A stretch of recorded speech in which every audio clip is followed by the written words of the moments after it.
I identify with everything. I mean, I know just how you feel when you're walking and then when you're sitting. I mean, it's just, I can feel it. Yeah. Okay, ready? Excellent. How's it going, Bill? It's going very well. I met you almost 10 years ago to the day, actually. Oh, wow. It was, I think, August maybe of 2011. I met in this house. It was my first ever Composers Alliance of San Antonio meeting. Wonderful. And you were possibly the first CASA member I met in person. So here we go. Well, wonderful. Yeah. Well, And, I'm glad you're here. I'm always interested in names. William James Ross, right? Yes. And how and when did the Bill thing come up? How long have you been Bill?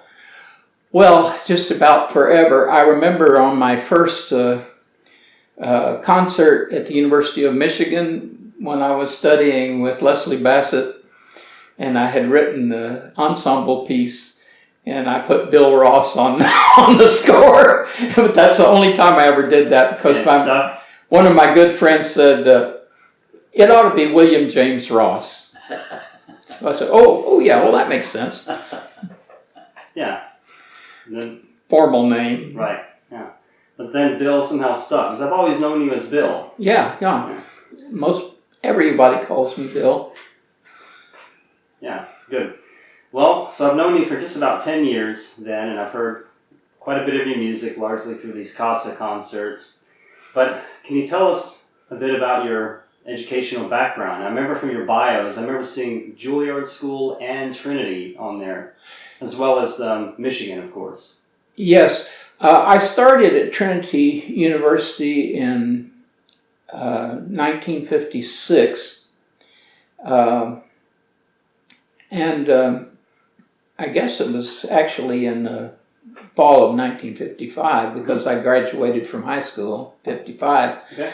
And so I was part of the class of 59 for a year.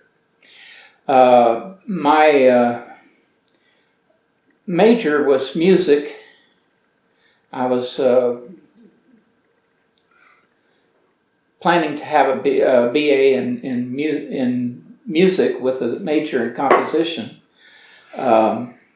But since I was an organist, I had been studying with the professor that taught at Trinity for at least 2 years when I was in high school. And he had been a absolutely marvelous, he was an absolutely marvelous teacher and a marvelous virtuoso on the organ himself. And he lived in a house in Terrell Hills, and he had a house organ built for him by Walter Holtkamp of Cleveland, and it was a 10-stop organ. And actually that organ now is in University Presbyterian Church. So it was his house organ before he sold it to the University Presbyterian Church. His name was Donald Willing, and he was a graduate of the Artist Diploma program at Peabody Conservatory in Baltimore, I guess it is. And I think he was from Maryland. His family was from Maryland. And so actually, I had studied with him before I got to Trinity, and the first year I studied with him some too. But he said, you need to go to another school so that you get some training from other people. Another perspective. Yeah, another perspective. And I said, well, where? And he said, well, why don't you audition at Juilliard? So for my sophomore year, I did audition at Juilliard, and I was awarded a scholarship for Juilliard. Great. And I think it pretty much paid the bill. But in those days, universities weren't expensive. I remember I paid for my freshman year at Trinity, and it was $200. Wow. Wow. It was amazing. In today's terms, I don't know what that $200 would be, but not, it's not near what it would be today. $40,000 or whatever it usually costs to go to a good private school now. But.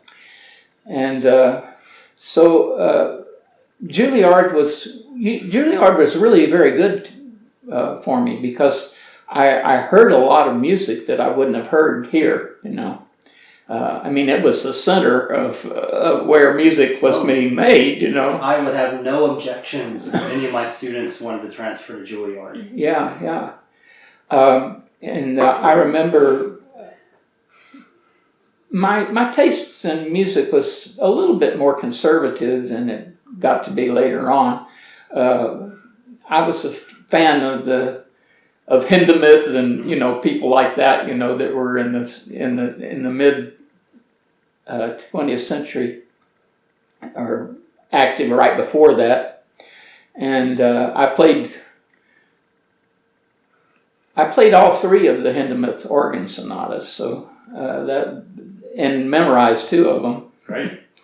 So I was enjoying that music, and I had got to listen to some other works of people like that, but also of the more radical composers from Europe, you know, that would come over. I remember Luigi Dalla being at concerts and seeing him, you know. And wow. Yeah, we still study his music. Yeah. In my Theory 4 class, we talk about him. I don't think we ever got to see Luigi No, but Right. I would have liked to. Yeah. And what a character. So you spent a year at Trinity, was that right? A year at Trinity and a year at Juilliard. Okay. And I got really homesick for Texas. Yeah. Because you're from Dallas, if I remember, right? Well, I was born in Dallas, but I've lived in San Antonio since 1947. So Okay. I came to San Antonio when I was 10 years old. So this is really my hometown by default, I guess. Yeah. So after a year at Juilliard, what happened? Well, I decided I wanted to come back home, which is kind of a dumb thing to do, but I think I've gotten quite a bit out of Juilliard, and so I came back and I completed my, I guess, junior year at Trinity and graduated from Trinity. Okay. Who else was on the faculty at the time? At that time, Frank Hughes had become the chairman of the music department, and he was a composer. He'd gone to your school, your school. Right. And studied with the same people that you were studying with. I don't know whether he probably predated. I think the longest running faculty member in the music department right now at Trinity is Diane Purslin. Oh yes. And then David Heller got there shortly after that. Yeah. So all of the people that were there during my college years. So the main one that I was a great friend of was Andy Mihalso, who was very young in those days, you know. And I had studied piano pedagogy with Dorothy White, who later married an organ builder friend of mine, and who was an organist also from Victoria, Texas, Reuben Frells. And Reuben, my senior year, he subverted me for a little while, because he wanted to go to Europe with his new wife, which was Dorothy White, who had taught at Trinity. And so I was friends with all these people, as well as being a student of some of them. And so I went to Victoria, Texas, to play in Reuben's church, where he built the organ. It was a Christian Science church, which is my first exposure to Christian Science, okay, which I found a very interesting religion, even though I was somewhat skeptical. But I used to read the Christian Science Monitor Yeah. And that was a great publication. That was really a good newspaper. I Mm-hmm. took it for a couple of years. Mm-hmm. Anyway, that sort of waylaid me for another year to just perform, and actually it was a very good year. And so when Reuben got back, then I came back to San Antonio and finished at Trinity again. Right. So I kept having breaks from college, and I don't think that's a very bad thing. I don't think you have to just go on a race course through education. No. I mean, So- I took a year off after my first year of college. Did you? Traveled and performed and ended up coming back and finishing my education. But I think it was partly because of that year that I took off that made me more serious about it and Yes. made me not take it for granted as much. And after touring and performing for a while, I realized I didn't want to be a touring musician, and I really wanted to come back and finish my education. Yeah. So in a way, I liked college so much I never really left. Yeah. So what was your performance? I toured with a musical company called Up With People.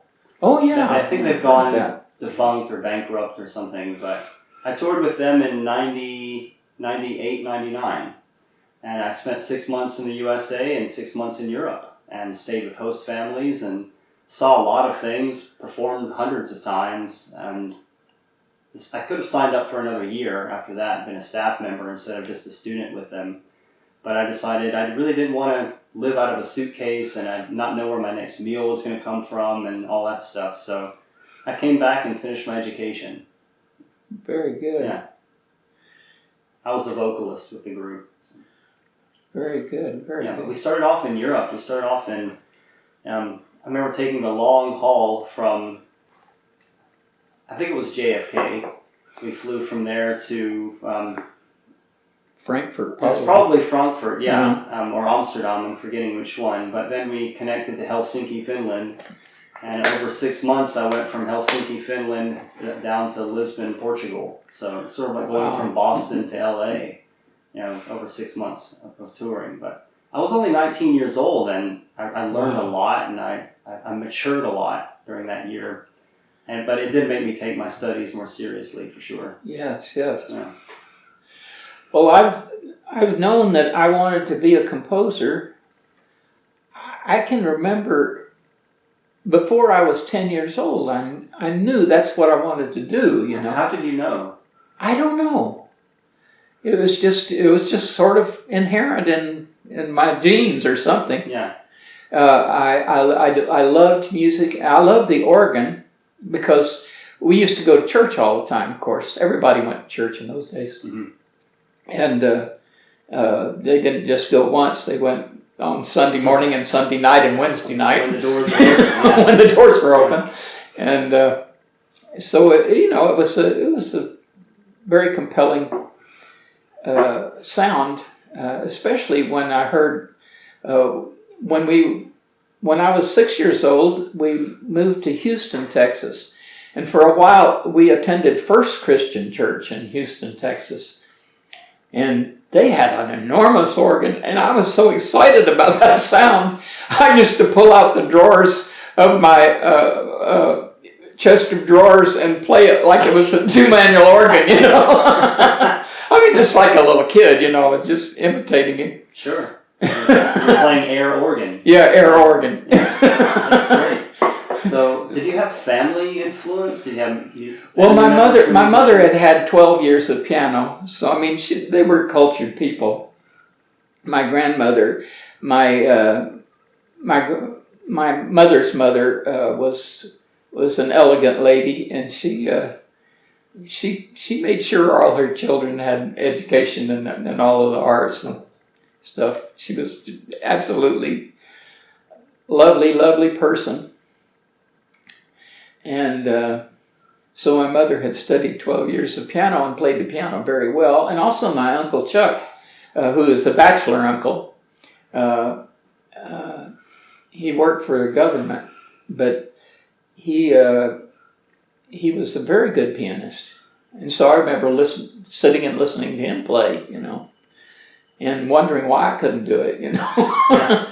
So as soon as we got to to Chuck's house. Chuck had a little Whitney Grand, which my son has, by the way, now.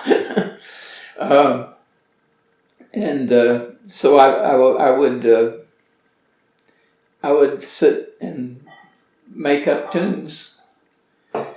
That's how it starts for a lot of people. Yeah. Just sitting at the piano and doodling around. And I found out you can do a lot with just the black notes. Yeah. And they made more sense, and you can make better patterns with them. And it's hard to play a wrong one. Yeah, exactly.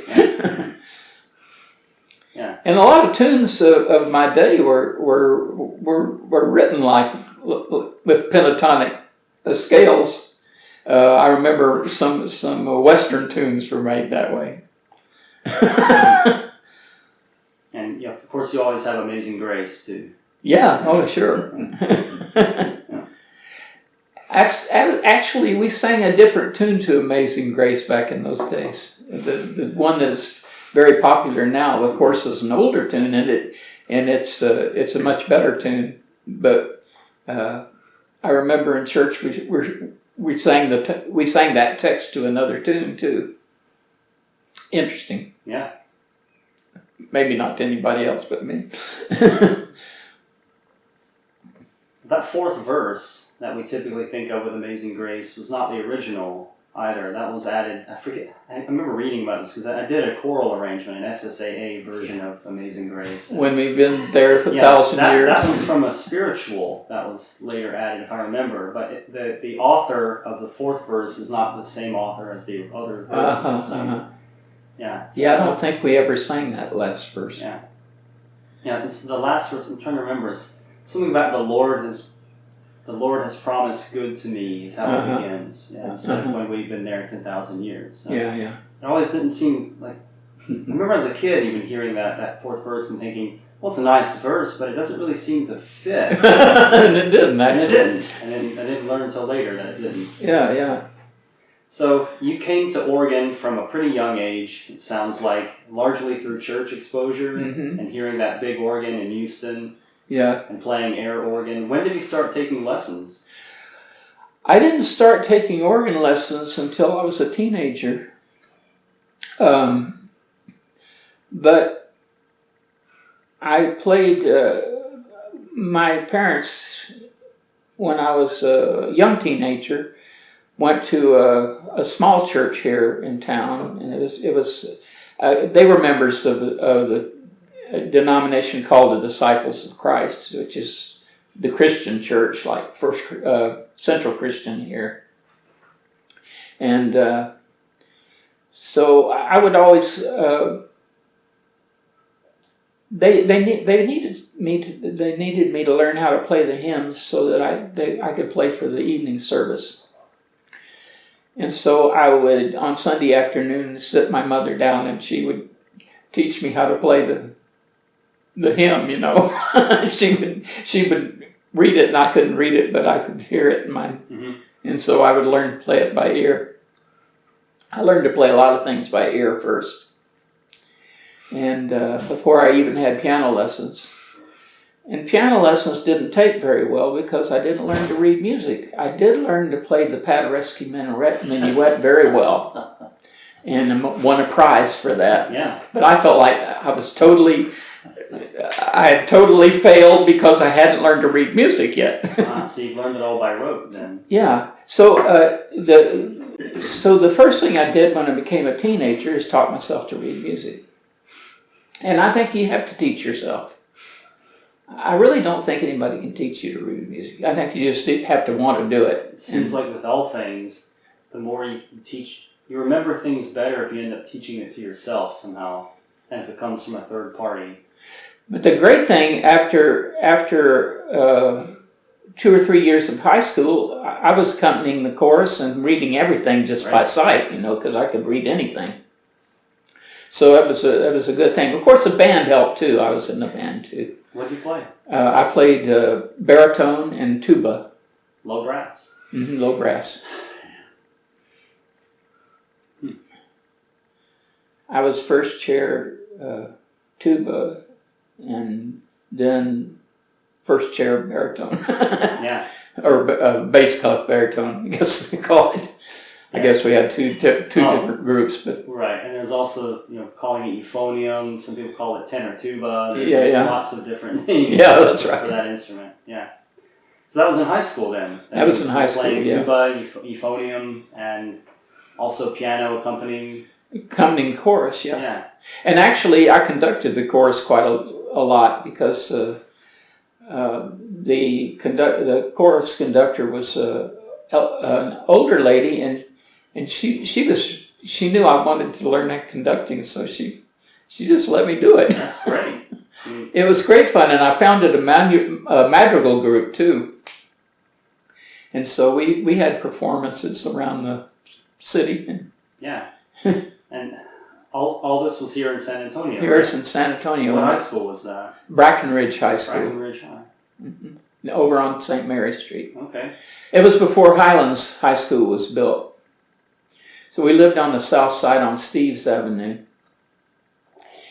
at 619 Steves, which later became 1819 Steves. Anyway, it was right close to New Braunfels Avenue on Steves Avenue. So it was a nice neighborhood, nice, friendly people. So you were born in Dallas, and you lived for at least a brief time in Houston. Mm-hmm. How long did you live there? I think it was no more than, may have been 2 years. I did the whole, most of the first grade. We had lived on Roxton Road, and I attended first grade there. I was eager to attend first grade. They didn't have kindergarten for us. And I was just dying to go to school. I was so excited to go to school. And the teacher that I had for most of first grade was a single lady, Miss Hennessy, and she was a fabulous teacher because she made everything fun for you, She had the latest methods, and she made everything fun. And then we moved to another part of Houston, and there was this old bag of a teacher, and the first thing she said when they brought me into her class was, "Oh my God, another student." That's off to a great start. That's a great start, right? Yeah. And she was nasty too. So I realized that there could be good teachers and bad teachers. Important lesson to learn.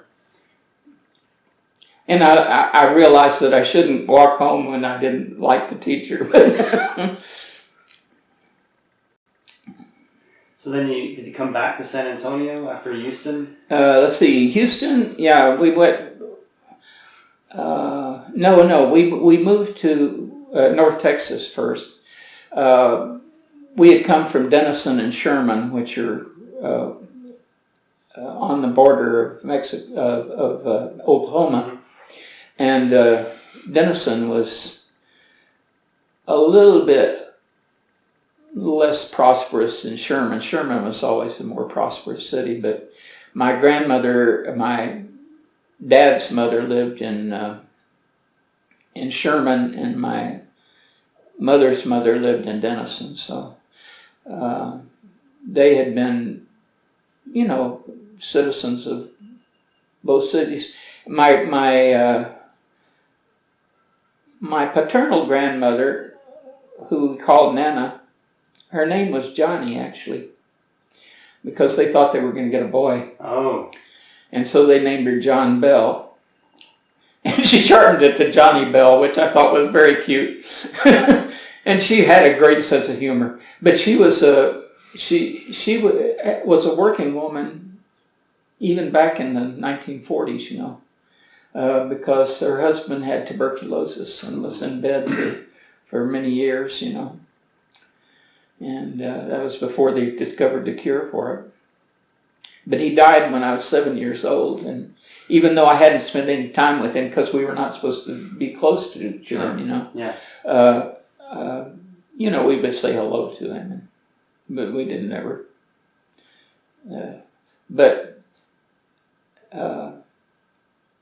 I was quite moved and grieved when he died. I don't know why, but Yeah. Just the first death in my family, I guess. First experience. Yeah. And yeah. Well, what career did your father have? Why did he move so much? My father was a salesman. He was a salesman first for the Quaker Oats Company. He was a grocery salesman, and he sold to wholesalers, and then he became a wholesale grocer himself, and so he was a food broker, I think is what they called it. And so he had a business for himself, and he finally became a life insurance salesman. And so once we got to San Antonio, he pretty much was set because he liked San Antonio very much. And he was away from his family, but we could go see them fairly easily. Mm-hmm. So you spent time in Dallas, San Antonio, and Houston. In Sherman and Denison. And you finished your education, your undergraduate education at Trinity. Mm-hmm. And then you went to Michigan. What, did you go straight there, or was there a gap? No, I was teaching. I taught English, actually, because that was kind of my secondary major. Mm-hmm. And I love English. I love poetry. I love literature. I love everything about it. And I really fashioned myself kind of a humanities teacher, and that's the way I base my classes. And I still have friends that are after 50, 60 years are still contact me from those days. Wow. It's really, teaching is a wonderful thing. And I didn't do any teaching after I stopped teaching. I went into administration for a couple of years in the late 60s. But after that, I haven't done a lot of teaching. So how long did you teach? Well, I taught 10 years. I started in 1960. And in 1967, I was promoted to a kind of a minor official. I wrote Title I program and Title III programs for the school district. So we were involved in sort of progressive kind of educational projects. And we'd write grants for them and write petitions for grants for those things. And we got quite a few. So I was being creative, but not in a teaching way. Mm-hmm. And so except for teaching part-time in St. Mary's and then part-time at UTSA for several years, I just kept performing. And I always performed in churches, I sort of had a spectrum of churches. I worked at a Presbyterian, Methodist, Lutheran, and then when I wanted to go back to school and get my master's degree, I already had 2 small children. Mm-hmm. And so I had to make a living. So yes, I understand that. So I wrote you used to be able to post an ad in the Organist magazine for a job, and so I wrote an ad for a job, a full-time organist job, and I received an offer from a Roman Catholic church in Detroit, St. Rita, and it was a large church. They had a high school and an elementary school. Oh, that's part of the church. And a 9,000 soul congregation, Wow. So, they could pay a good salary. And yet, all the work I had to do was like in the morning. I would do a mass at 7 and then at 9:30, and then I was through for the day, so I could go to school. So it was great. And my salary was a princely sum of $13,000 a year, Yeah. which doesn't sound like very much, but I looked up how much it would have been in today's terms, and it was 94,000 some. Yeah. And so, I mean, it was really enough for us to be able to live quite well, and it was just quite a wonderful thing for me to have while I went to school at the University of Michigan. And what year was that? That was 69 to 71. I was there a full year at St. Rita, and then they hired me part-time while I was finishing my master's degree at the University of Michigan. In Ann Arbor? In Ann Arbor, yeah. And Ann Arbor wasn't a bad commute from Detroit. I was in Detroit. That church was in Detroit. And they kept up with me for a long time, too. Yeah. So you taught, so you're doing your master's degree at Michigan, and you were performing, as it were, you were working as a full-time organist at this church and choir director. And choir director. And was that for 2 years? Well, it was more than a year. I can't remember exactly how long it was, but it was 1 full year plus a little bit. And so when I got my master's degree, there was some talk of them offering me a Rackham Fellowship for doctorate. Yeah. But my little children, I wanted to get back to Texas because the climate was so much more fun. Well, it's certainly nicer than Michigan. Yeah. Michigan's pretty cold. I remember leaving there one Christmas to come home. I let after the Christmas service, I let my assistants take over. I had 2 assistants actually at St. Rita's, and and then the temperature was 13 degrees below zero, and I got to San Antonio, it was 78 degrees. Yeah. I thought, I need to get out of here. Could have been worse, Bill. You could have been in the UP, Peninsula. Yeah. I went up to Marquette once in early December, Marquette, Michigan. I mean, it was a charming little town, but it was quite cold. Right there on Lake Superior. Windy all the time. Yeah, I was just visiting, thank goodness. But now, I had a job. The same year that I got the Trinity job, I had applied for a position at the University of Alaska at Fairbanks, which I guess I would have taken it had I gotten that position and no other offers, but I would have just spent a lot of time salmon fishing, I guess.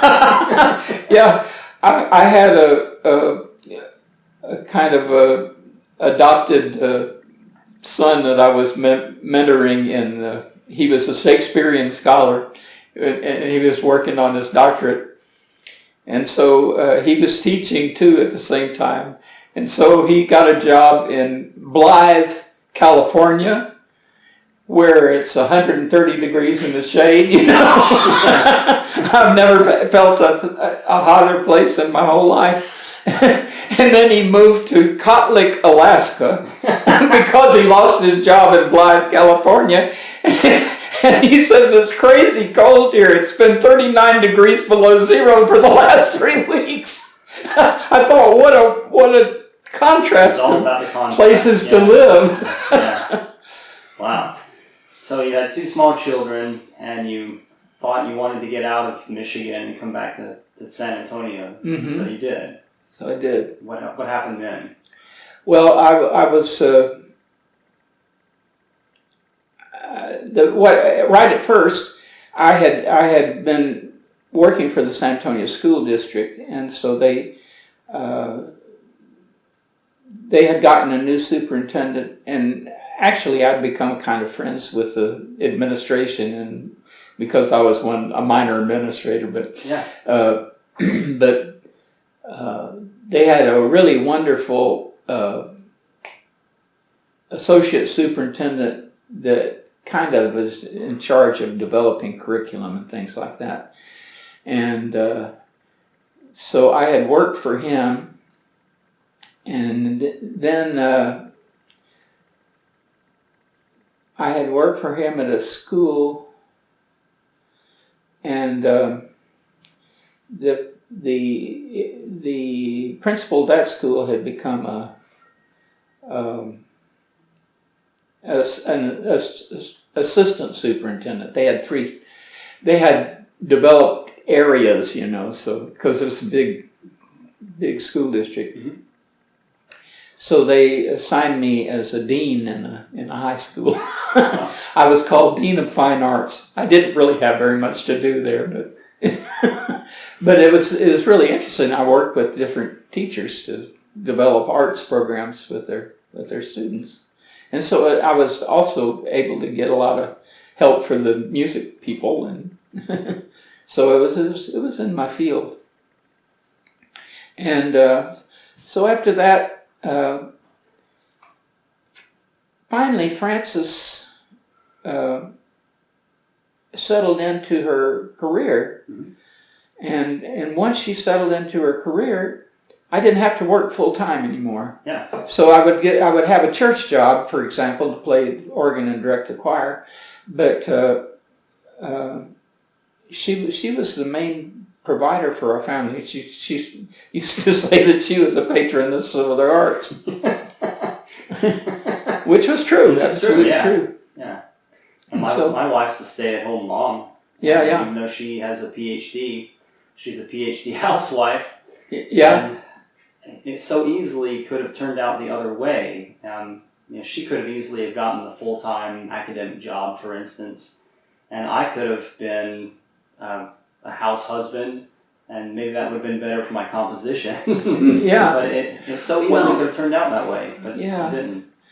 It's funny, when you have children, it's, you have to, it's a very, very important part of your life. Yeah. No, I think of someone like J.S. Bach, who had about 20 children. Yeah. And how he still, that's the genius of Bach to me, is that he wrote people wrote more music than Bach. People like Telemann ended up writing more, but that Bach wrote that much of an output that's of as high a quality as it consistently is, while having about 20 children. Yeah. That's the genius of Bach. Because I have 3 children and I could hardly get anything done. Yeah. And he was involved in his children's lives too. Yeah. He had some that were problematic and some that were quite wonderful and supportive of him, I'm sure. Yeah.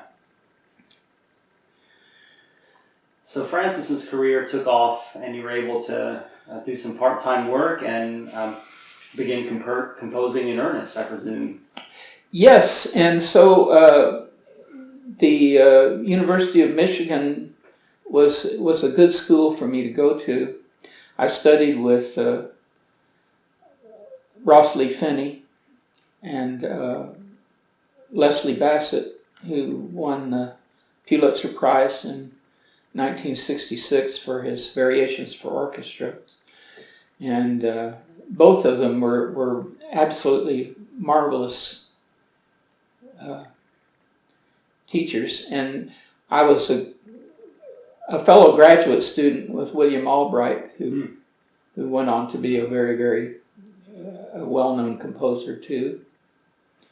And I got to meet a lot of people that came to Michigan, that I remember having dinner one night with George Crumb and and he had come for the premiere of Black Angels. Oh wow. I've got a score to Black Angels in there. Did he sign it with his impeccable penmanship? No, he didn't sign it because he didn't know me then, but we got to know each other a little bit. But he came to our graduate composers forum, And he had us listen to his madrigals sung by Jan de Gattani, and look at the scores. And of course, the scores are just works of art in themselves. Absolutely beautiful. And Peter's always just published his manuscripts. Yeah. Yeah, we have a few, and when I'm teaching music theory, we get to George Crumb eventually, and we talk about whatever the pieces that we're looking at. But this is published in the workbook for the music theory text that we use, and there's always kind of a light bulb moment when I tell the students, look carefully at what you see, like that pianissimo dynamic is not exactly the same as that pianissimo dynamic. This is his handwriting. This is not typeset. No, it's not. And it's just beautiful. That, oh my gosh, this was actually his handwriting doing all of this, and it wasn't just a special font that a computer used. Yeah, that is right. The George Crumb font, essentially. Yeah. Wow. So I haven't met George Crumb, but well, you have a little time left. He's 91 now. I know. Am I getting him confused with somebody else? Was he chain smoking cigars at the time, or no? Maybe I'm confusing. I don't think that's George Crumb. Okay, well, good. He's 91. It probably wasn't. Well, so you've lived in San Antonio for a number of decades, then. Yes. I mean, surely you've seen the city change quite a bit over time. A lot. Can you talk a bit about that? Well, it's just gotten so much bigger.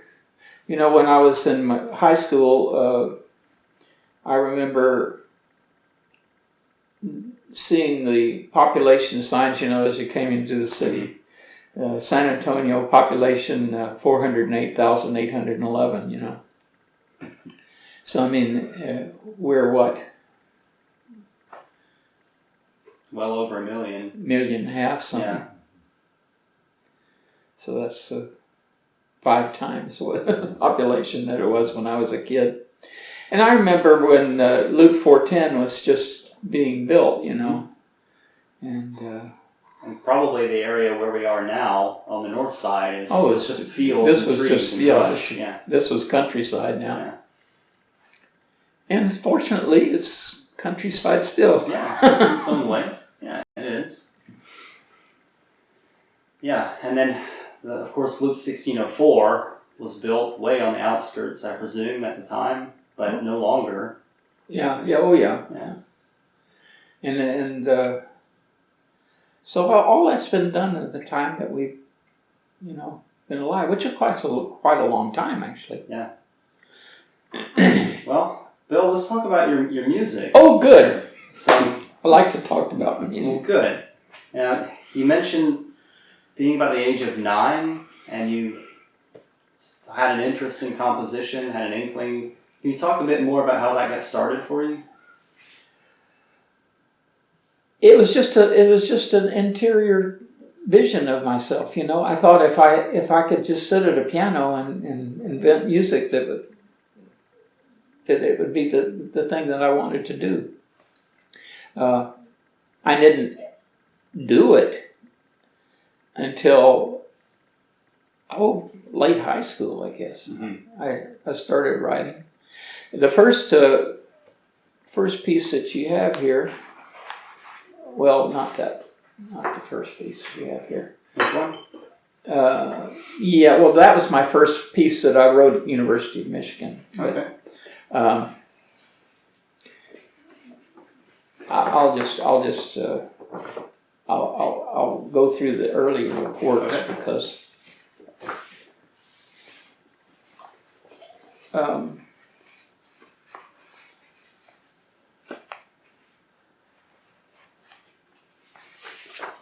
I think this canticle for Easter, I was listening to the music. I'd been to Juilliard already.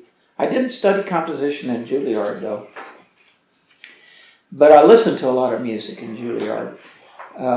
For example, I listened to Stravinsky's Canticum Sacrum. Mm-hmm. and looked at the score, and he had an organ part in it. And so as soon as I got home from Juilliard and started going to Trinity, I started writing pieces that imitated stuff like that. And this is a canticle for Easter, which Got it. it has organ portions that sound like the organ portions in Canticum Sacrum. Yeah. with the pandiatonic chords, and funny voice leadings and things, So this is a new piece. Yeah, well, it's a new piece again because I found this old score, and this I wrote. This I wrote when I was playing for an Easter sunrise service. So here we have the old handwritten version. And then I just put this in finale, and I did a little bit of editing to it. But it's fun to look at these old scores because I had good performers to do this. This was a professional singer that sang this. Yeah. And it has some little kind of athletic parts in the middle. Yeah, I could see you were not quite sure about the original date of composition. No, it was somewhere in that period because we used to have sunken garden services, and they'd bring an electronic organ in, and so they had a sunken garden theater that had places for people to sit and celebrate the sunrise. We were talking right before all the cameras started rolling about how it may be that people my age were the first generation of students of composition to essentially grow up with programs like Finale, music typesetting programs, because from college onward, I had access to that, and I used those, even though they were comparatively pretty clunky to what they are now.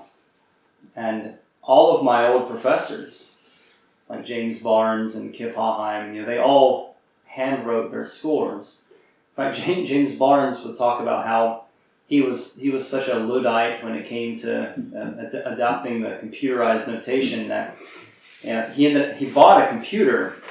And he left it in the box under his desk for 2 years. And he still had a typewriter on his desk in his office at Kansas. And eventually, in one summer, decided, I have to learn how to use this computer. And he set up the computer, and I think he got Sibelius at the time, because he thought he might have a prayer of learning that program. And he eventually figured it all out. Like old dogs can learn new tricks. Yeah. And how it made certain things so much easier. If you have a handwritten score and you decide, I really want to add 8 measures right there. That's pretty hard to do with a handwritten score. That really is. Yeah, click of a button or two and you can do that. And so I really grew up with those things. And I think Finale 2000 was the first software. I used I used a program called Encore my very first year of college, just to do my music theory homework. And it was pretty basic. You could only do piano and one other instrument. You couldn't expand beyond that. Yeah. So guess what? All my early works are for piano or for piano and another instrument. Yeah. Because that's what I could typeset at the time. And then I got Finale, and it was like a whole new universe opened before me. And that was back in the days when you bought a software program and it came with a printed manual as well, because I had this big, thick manual. I had 2 manuals actually, and I would just leave that on my desk so that I could use it to figure out anything that I needed to do. How do I add a measure? Oh, here it is. Look it up. People don't really do that so much anymore. I find with my students, the knowledge of reading manuals is becoming antiquated. Yes. Yeah. Okay, so we have this canticle for Easter that you have essentially redone. Is it the same piece, or is it's the same piece actually, and it's just where my musical intuition was taking me in that time, and I found that it's valid. It's valid for forever now. It's not what I would write today, but but I like it. I like the sounds in it. I like the sounds of the chords that are rather dissonant, but still with a certain style and harmony to them, you know. And also, my love of counterpoint is evident in it, because I was playing Bach as a teenager. I learned to play some of the larger Bach pieces as a high school student. Yeah. And I was an early learner as far as and then having Mr. Willing as my teacher, you know, he had avoided getting a university degree, and yet he had an artist diploma from Peabody, and he became head of the organ department at New England Conservatory. So I mean, after he taught me here, he moved to Boston to be organ chairman at New England Conservatory, and then later at North Texas State. Yeah. And that was kind of a retirement job for him.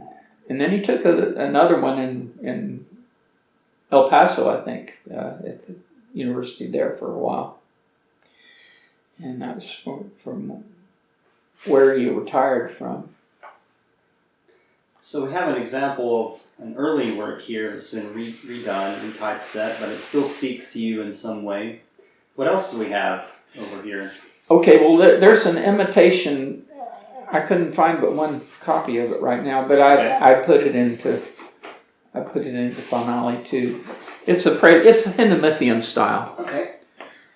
I could play it for you, but Do you want? and I'll play a few notes of Just it. a little bit of it, yeah. And you can tell the Hindemith style, of course. Well, I don't know. I guess I don't have a music rack over here because we're using the camera.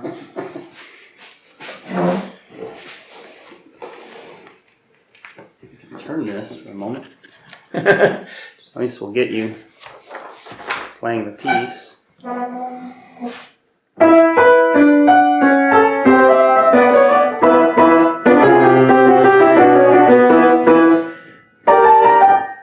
You know, that kind of music.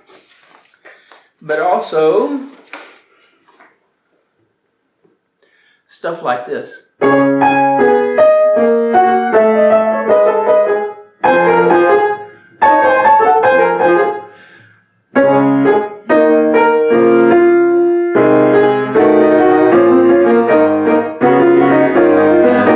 The Hindemithyan kind of harmony.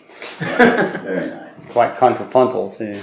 Yes, it's really quite contrapuntal, and actually it holds together really well, because it's all based on one theme. Yeah. So that was maybe early university stuff.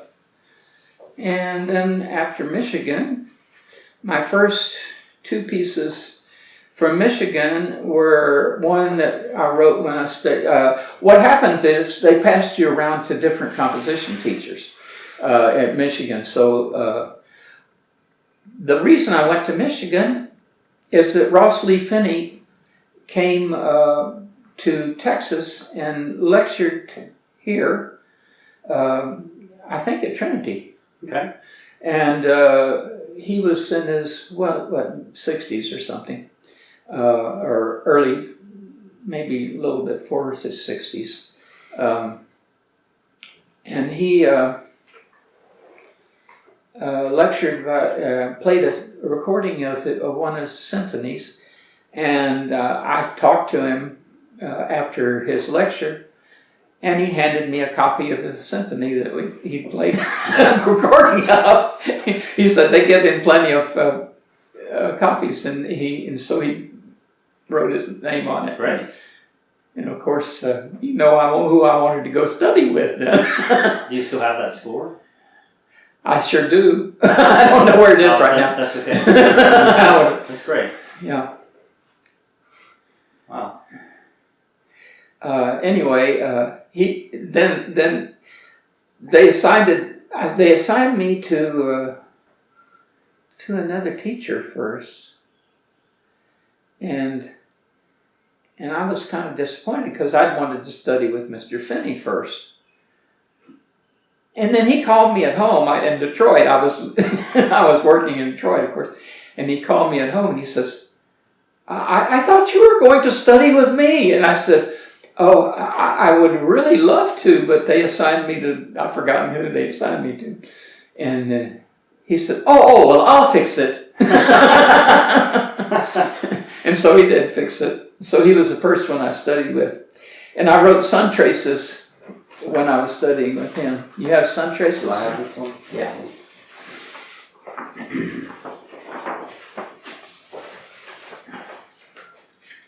You should have sun traces.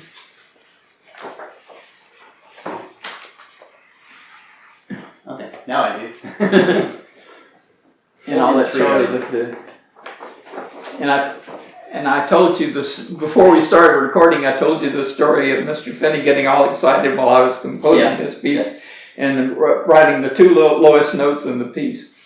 As you said, I hear these two. I hear these two notes. And you put them in there. And I put them in there.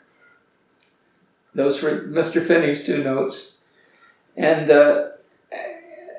this is the first piece that I really loved that I wrote, because I could play it on the organ, you know, and it fit the organ so well. I mean, the counterpoint and it was very intuitively written.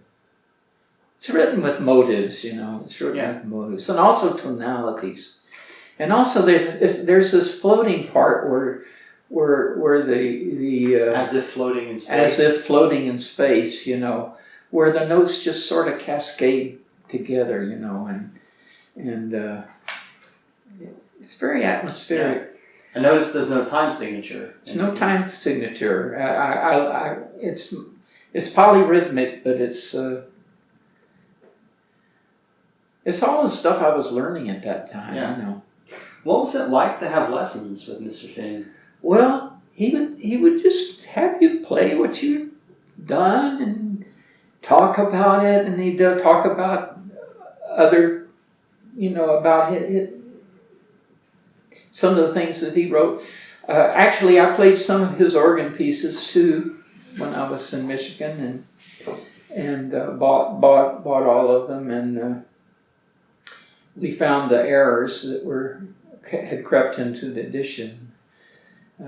One where the entire clef was wrong for several measures. That kind of upset him. Yeah.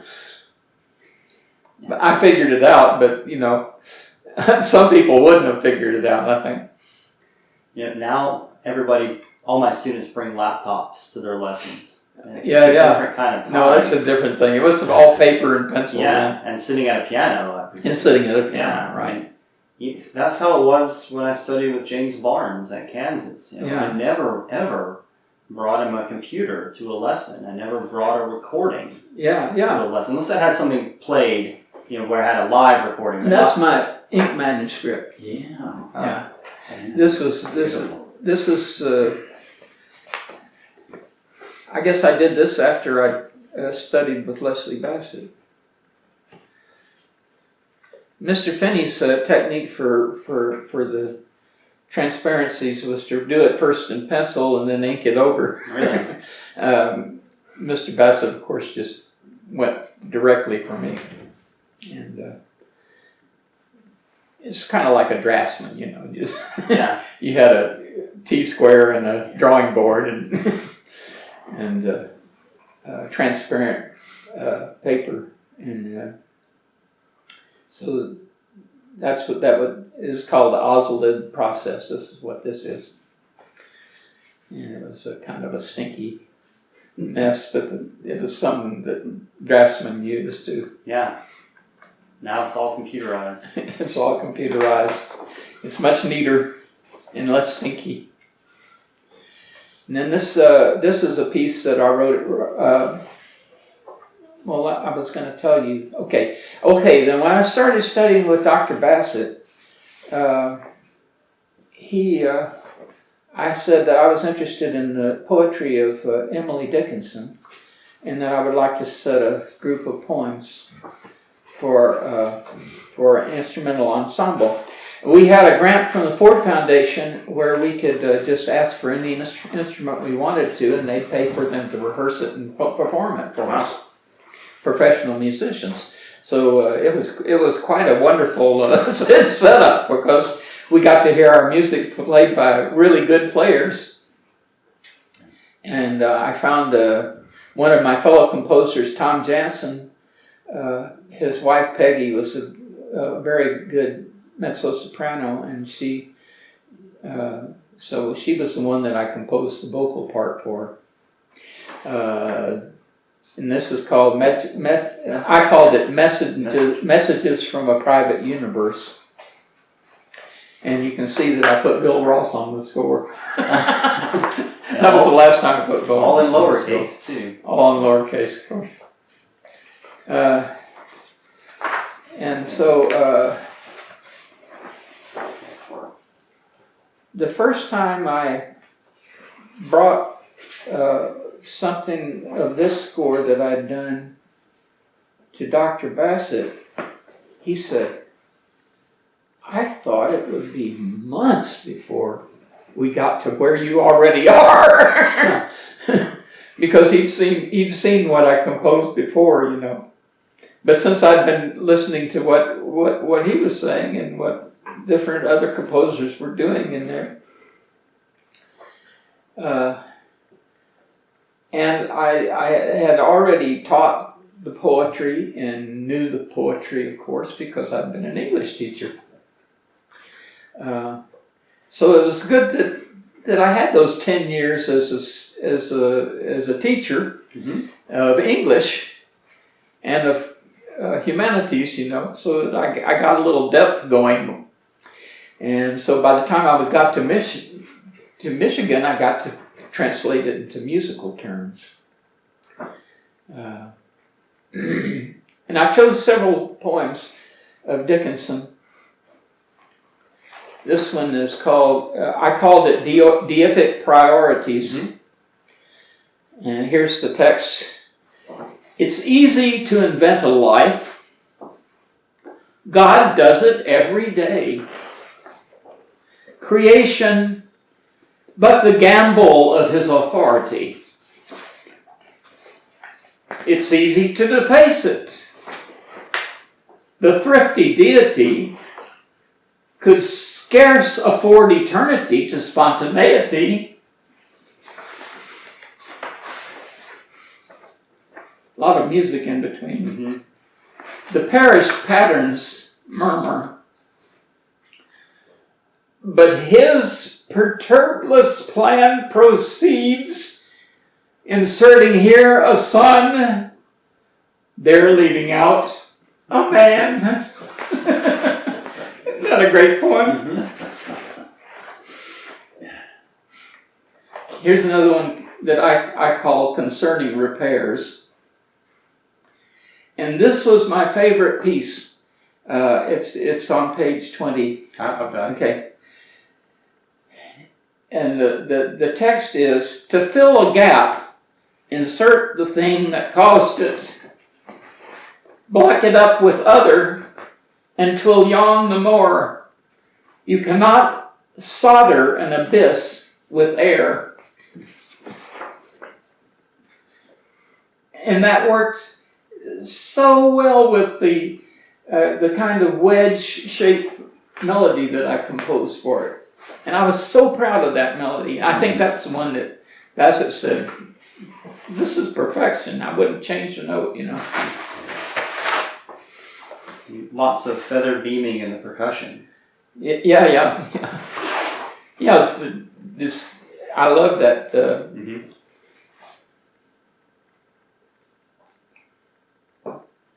And of course, we had really good performers. So Peggy sang it beautifully. And the next one I called Seraphic Feast. It's got a lot of little free sense of Masura parts to it, and also some very kind of complex polyrhythmic counterpoints. And then you get to the cute little poem. Papa above, regard a mouse o'erpowered by the cat. Reserve within thy kingdom a mansion for a rat. Snug in seraphic cupboards to nibble away all day. I don't think the way was in the actual text, but I left it in because I'd done it wrong and it sounded good to me. Just left it, yeah. While unsuspecting cycles wheel solemnly away. Isn't that a great poem? Yeah, it is. If you have a recording of this, Bill, I wouldn't mind linking to it somewhere. I do have a recording of it. I wonder if I have it in iTunes, so I'll have to look and see, because it was recorded on a tape, of course, in those days, Yeah. for that performance. But I did have a copy of it, and I may have gotten it into If you have it in digital format, yeah, then we can let you get it online if it's not already there. Yeah. We can let other people hear Anyway, it. that was my first really exciting thing to create in college and in graduate school. And after that, I came back to San Antonio and I worked as organist at Laurel Heights Methodist Church. Henry Holloway had been a friend of mine and wanted me to come be organist there. And I did. We had kind of a well, it was a good relationship. But and the organ there was built in the 50s, and it's already been replaced. Wow. Isn't that interesting? Yeah. Because it was a organ that had pipe organ that had been designed by Hugh McAmis, who wrote a piece called Dreams. It was very romantic. It had all kinds of celestes and wiggly stops, that sounded really, really luscious and sensual. And it had an echo organ in the back, and I could use that. So, it was an ideal thing to compose. So I composed a piece called Mountains and Spaces. Do you have that? I don't think I have that one. Okay, I'll get it to you. You guys look at it, because it was an interesting piece. I had two symphony players, one that played the oboe and one that played the trumpet, were married to each other. And they did some things for us at the church, and I said, I'm going to write a piece for you guys, So I wrote a piece for piccolo, trumpet, oboe, and organ. And it was a really wonderful piece. It was a very atmospheric piece with that pipe organ that was very romantically voiced.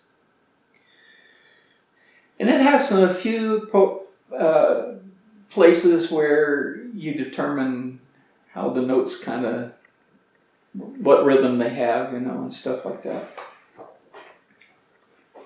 So I used my Michigan skills for that. That was 1973. 1973. So this is right after Michigan.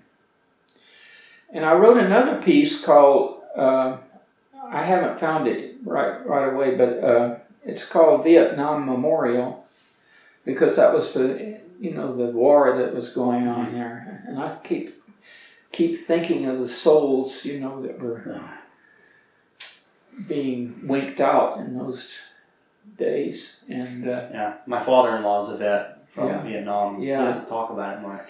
And I had,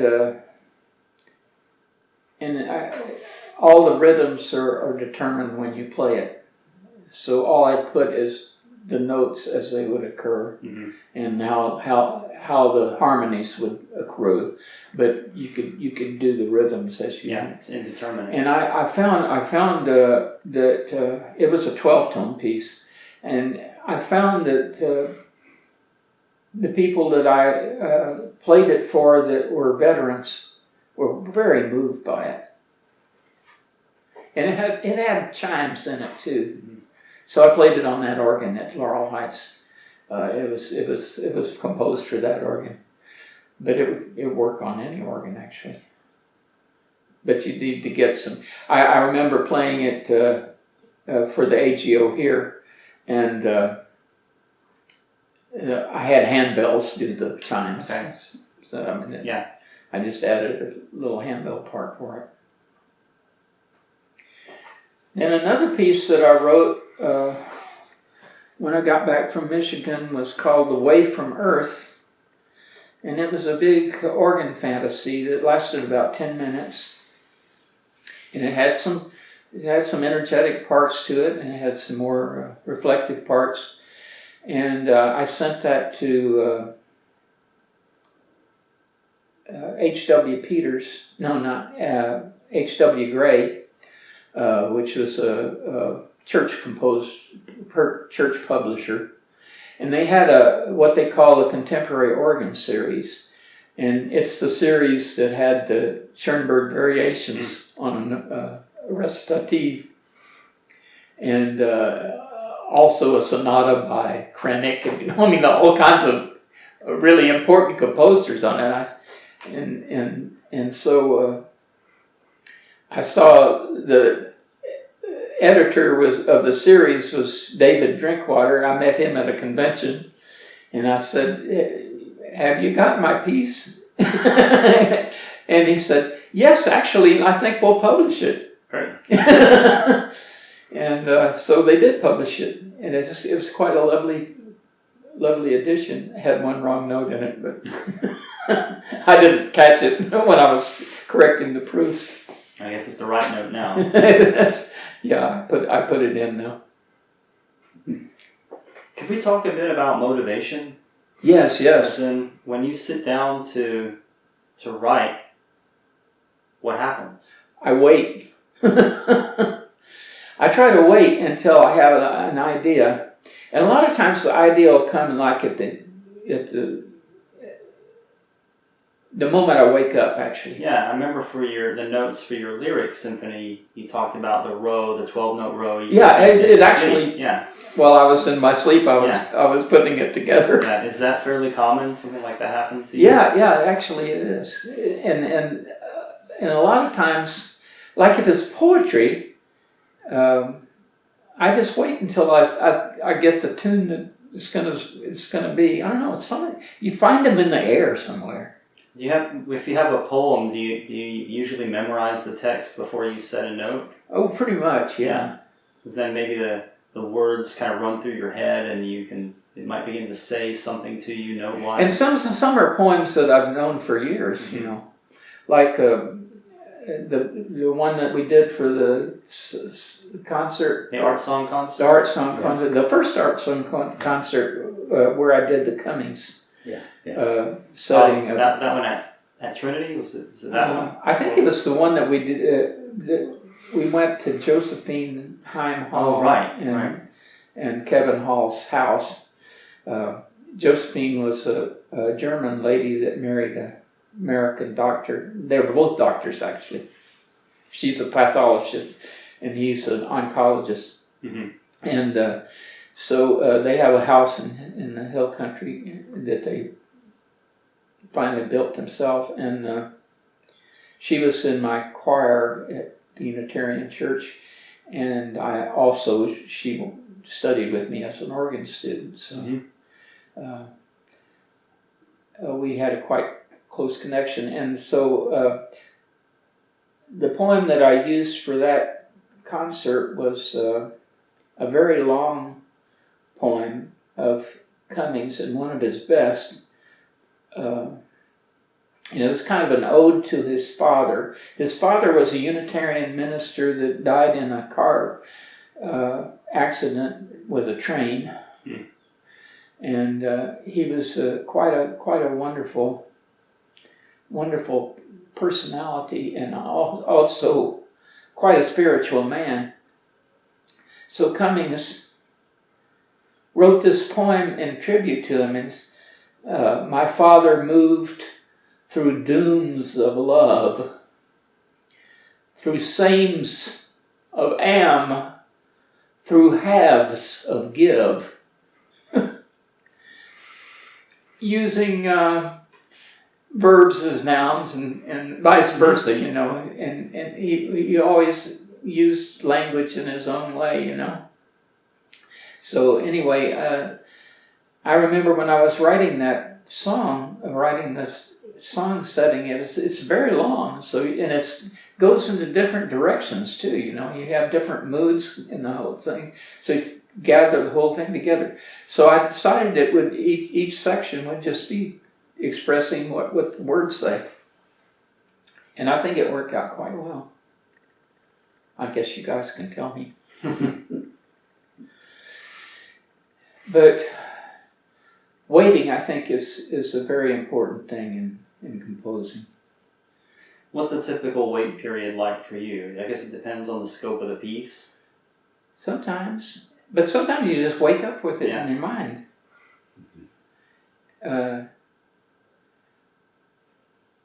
I don't have very good luck with, unless I'm just working with a tune, like a setting of a tune and a harmonization or something like that. That's relatively simple for me, and I can do that very methodically. But I would rather wait for a time when I have the notes that just have to fit. There's just something. There's something in the ether. It's a spiritual thing. Yeah. It's a spiritual thing. So sometimes you receive melodies, notes while you're sleeping, or maybe just as you're waking. Is it more than just melody sometimes? Is it also harmonic construction or form or? Yeah, or sometimes both together. Yeah.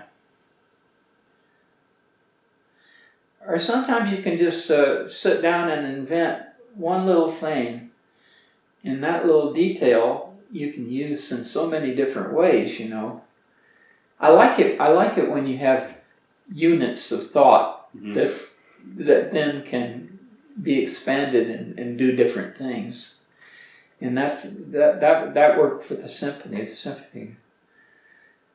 Kevin is gonna do me an email. He says he's been working on an email to comment on the symphony, which is a great pleasure and treasure to a composer, because he's a musicologist that studies these things, Right.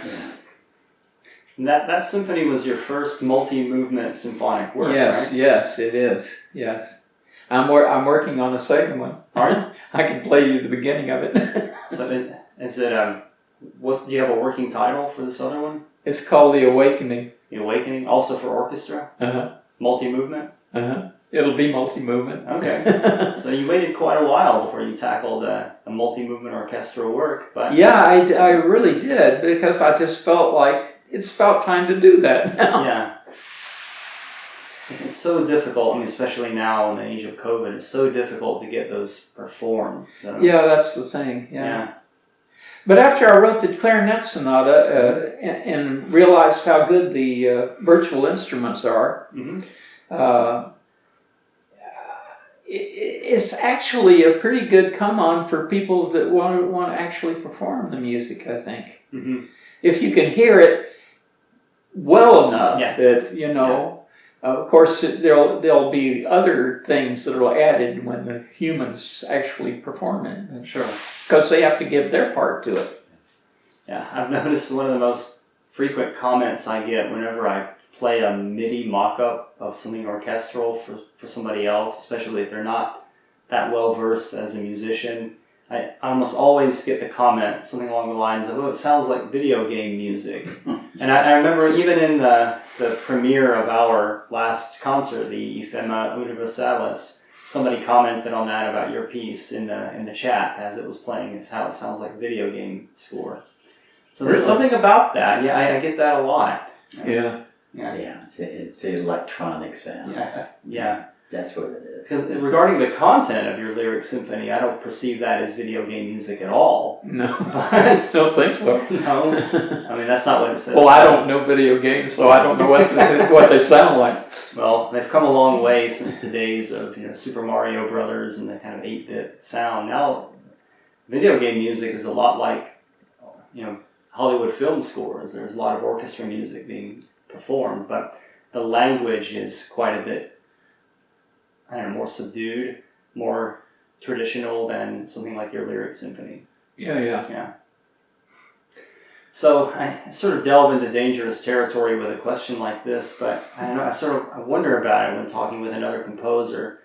I've had similar talks with other composers about where the notes come from, and it's a difficult question to answer.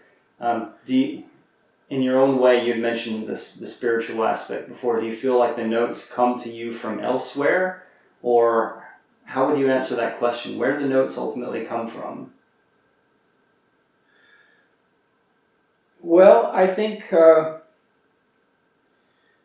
anything we do in the arts,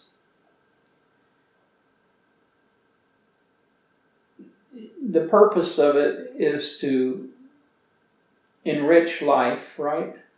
Would hope, yeah. And so that's the reason that I look at it as a spiritual thing, because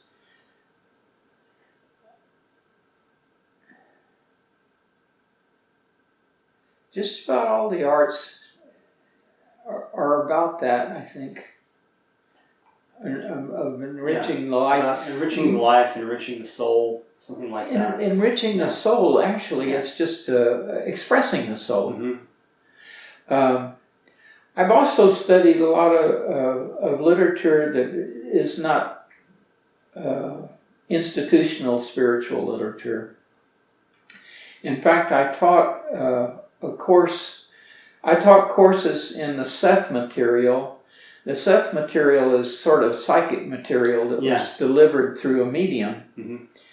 And it's delivered by a woman that she was actually a skeptic and heard it, before she started delving into spirituality or it was actually extrasensory perception is what they were studying, and but she turned out to be a master of it.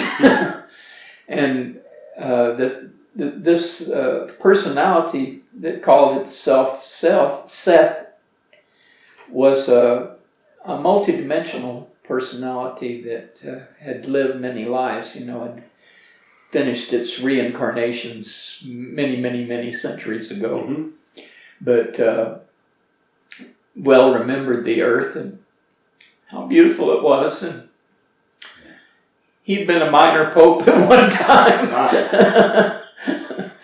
And I don't know, what he said, it just seems to be so true, that we're here to express God, And he put it even stronger terms. He said, not only are you here to express God, but you are God manifesting as you. So see yourself with importance.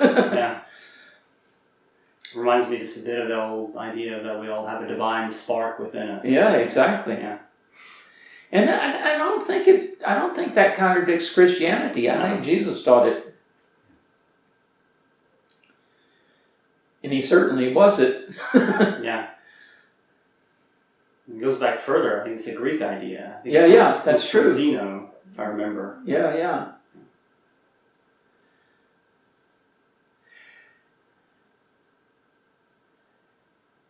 Well, and it was a down to earth spirituality too. Mm-hmm. Because he said that whatever you are as an identity does not get absorbed and diminished when you approach the whole. It has its own place there. And he said, if you're looking for emptiness, flee from such bliss. Huh. So, as an artist, this means every day when you get up, you've got something really exciting to do.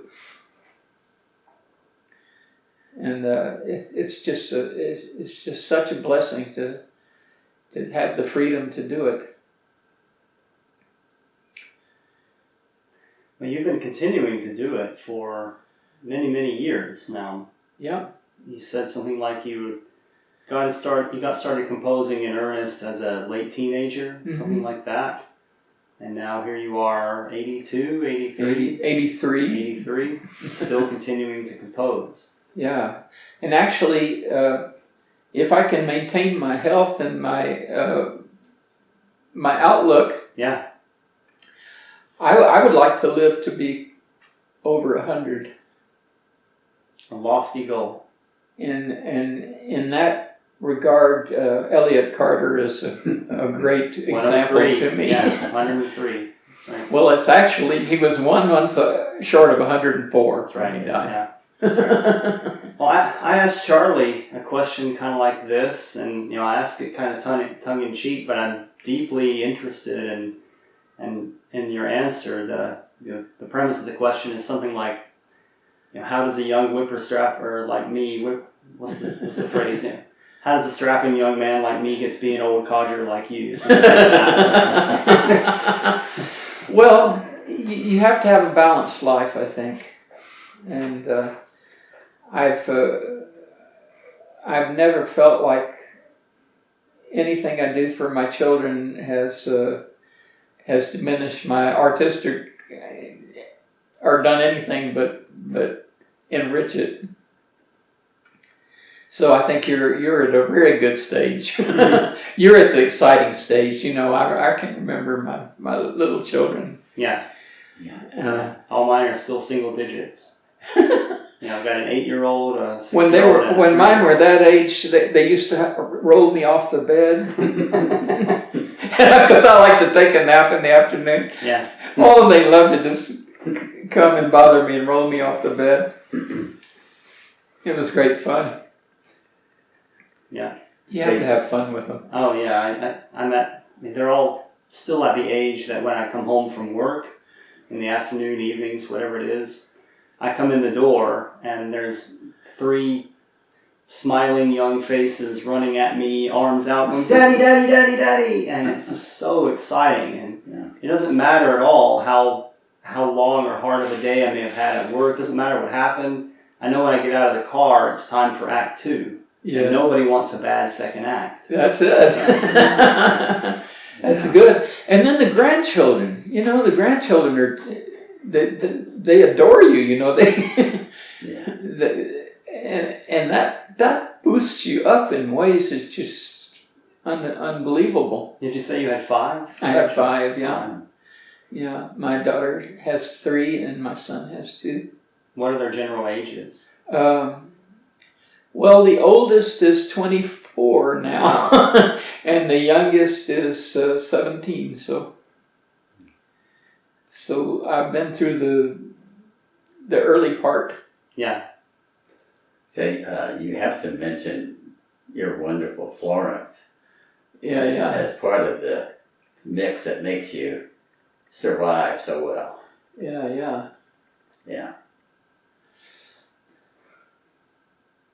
Yeah, what's that? Behind every great man is a greater woman, something like that. Oh, I tell you, this has been a great partnership that we've had, and we just love to do things together. We've been traveling together a lot. You've been married for over 50 years, right? 56. 56 years. And we were married in 1964 in July, Does that make sense? 56 years. She's going to tell me if I was wrong. Wow. Well, before we wrap this up, Bill, is there anything we've missed? Anything else you'd like to cover? Well, I would just like to encourage anybody that loves listening to music and loves dancing to music and loves to play music.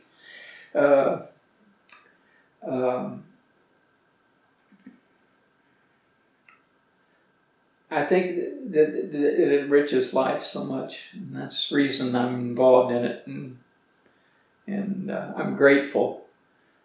Thank you for interviewing me. It's a great pleasure. Well, it's a great pleasure for me too. I do hope you achieve your goal of living past 100, Elliott Carter style. Yeah. But of course, no matter what happens, Bill, may you continue to express God. And hopefully I can.